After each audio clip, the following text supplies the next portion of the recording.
Hi guys, so we'll solve an O-level past paper question from the year 2014. The session is October-November. This is question number 11. In this question, we'll draw a histogram, a cumulative frequency curve, and then find the median, interquartile range, and percentile.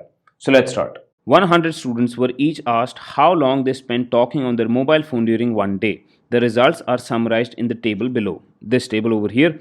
Part 1 says, on the axis below, draw a histogram to represent these results.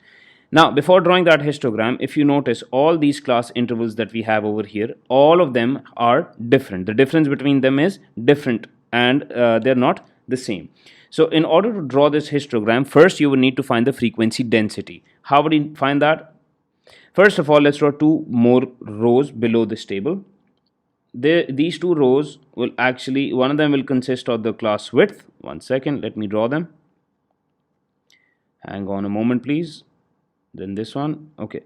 One of them will consist of all the class widths and the other one of the frequency density. The class width 10 minus 0, in the first column it is going to be 10, then it's 20 minus 10 is going to be 10, 40 minus 20 gives you 20, 60 minus 40 also gives you 20, then 80 minus 60 gives you 20, and then the last one is also going to be 20.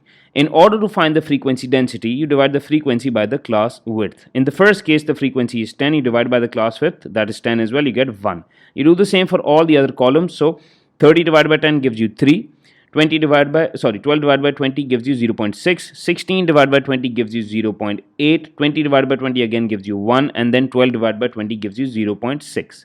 Now, all these values that we just found, we use them to draw the frequency density histogram over here. So the first interval is between 0 and 10. 1, 2, 3, 4, 5. Okay, so 10 is over here and the frequency density is 1. So your first column or your first bar in this histogram goes up all the way to 1. Okay, this is the first one. The next one is going to be from 10 to 20 and the frequency density is 3. So this goes all the way up from 20 all the way to 3. I mean from 0 all the way to 3. And then this is the second bar of the histogram. The next one is between 20 and 40 and the frequency density is 0.6. So in order to draw up till 0.6, all you have to do is 1, 2, 3, 4, 5, 6. Okay, this is the point. So you draw a vertical line over here up to 0.6 and you connect it with the previous bar. This is the third bar and the third column of the class interval. The next one is going to be between 40 and 60. It is going to be 0.8. 0.8 is 2 units above this, so I'll draw it right next to it and connect this as well.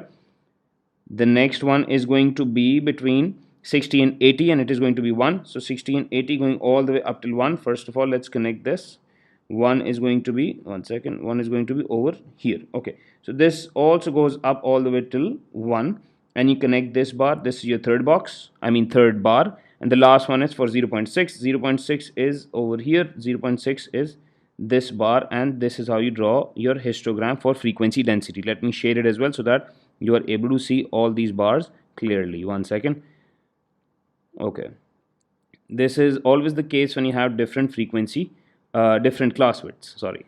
Okay, so this is our histogram. Let's move on to the next part. The next part says the masses in grams of 240 potatoes were found. The cumulative frequency table for these results is shown below. Okay, this is the table that is given to us. Let's see what the question says. It says draw a smooth cumulative frequency curve to illustrate this information. Now I've already taken the liberty of drawing all these points on this frequency, on this cumulative frequency curve. All I have to do is draw the smooth curve. Okay, so I connect these points. Let me draw it first. I have another way of drawing it. One second, that was not the best way. Okay, so this is what your first half of this looks like. One second. Okay, one second. Let me do it in the best possible manner. I think this will be the best possible way to draw it. Oh my god, this is giving me a straight line. One second, please. Okay, let me connect it. It is going to be connected like this, somewhat like this. Okay, I know it's going down, it shouldn't go down, but you get the idea. Then it is going to be connected. One second, I'm going to connect these points as well in the best possible way possible. Okay, your cumulative frequency curve somewhat looks like this. Okay, the next part of the question says find the median. In order to find the median on a cumulative frequency curve, you need to find the highest value, that is 240. Divided by 2, you get 120. You draw a horizontal line at 120.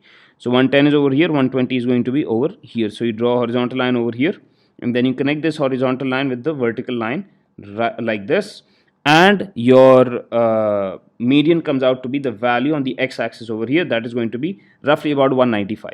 So your median is going to be 195. The next part of the question says find the interquartile range. In order to find the interquartile range, you need to find the upper and the lower quartile. The upper quartile in this case is going to be 3 times 240 divided by 4. So 3 times 240 divided by 4, let's see what it is. 240 divided by 4 times 3. The upper quartile is supposed to be drawn at 180. 180 is going to be somewhere over here. So you draw a horizontal line like this. 1 second, please. Okay. And then you draw a vertical line extended from this point all the way down here. This is the upper quartile's value. And the lower quartile is going to be n over 4. So 240 divided by 4, this gives us 60. So you draw a line at 60 over here. 1 second. This horizontal line that you have at 60, then you connect it to the vertical line over here, and the two values are going to be the upper and the lower quartile. The lower quartile, I think, is going to be somewhere around 158, and the upper quartile that we have over here is going to be somewhere around 10, 20, 30, and then maybe it is going to be 235. 235. Okay, so in order to find the interquartile range, you subtract 235 and 158. Let's see what we get. You subtract 235 minus 158, the value comes out to be 77. This is your interquartile range. You write it over here, 77. The next part of the question says complete the frequency table below. Okay, this is not a cumulative frequency table, by the way. This is just a frequency table. So how do we complete it? This is being tallied. This should be tallied with the table above over here. So the first value given to us between 50 and 100 is 4. The next value between 100 and 150 is 54. So you subtract these two values, 54 minus 4, that gives you 50. So the frequency in the second box or the second column is going to be 50. Let's talk about the third one. The third one is between 150 and 200. Okay, so you subtract these two values, 132 minus 54. When you do 132 minus 54, your value comes out to be 78. So the third column has a value of 78. You do the same for the next one. In the next one, the two values are 204 and 132. So you write 204 minus 132. When you do this, 204 minus 132, your value comes out to be 72. That's the value for the third column. For the fourth column, 72. The next one is between 250 and 300. So you subtract 236 and 204. This is 32. This is very easy. So this is 32. The last one is between 300 and 350, which is 240 and 236. Subtract them, you get 4. So you put 4 over here, and our table is complete. The last part of the question says a potato with a mass greater than 250 grams is classed as an extra large potato. Okay.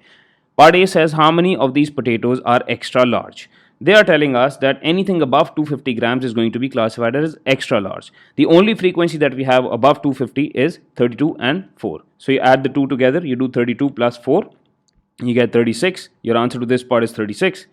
The last part of the question says which percentile of the distribution can be used to find this number. Which number? This number that we have over here. Okay. In order to find the percentile, let's call this n. You need to subtract the highest value in this table, in the y value, that is the frequency value, that is 240. And you subtract the value that we got in the previous part, 36. And you divide it by the total value, that is 240. And multiply this by 100 because we are trying to find the percentile. When you do this, you get 204 divided by 240 times 100, that's the value of n. The value, the percentage of the percentile comes out to be 85. So this is the 85th percentile for this value. So you write your answer over here, 85th percentile. And we are done with the question. I hope this question made sense. The complete working of the entire question is present in the description below for you to download. If you like this video, hit the subscribe button, and thank you so much for watching.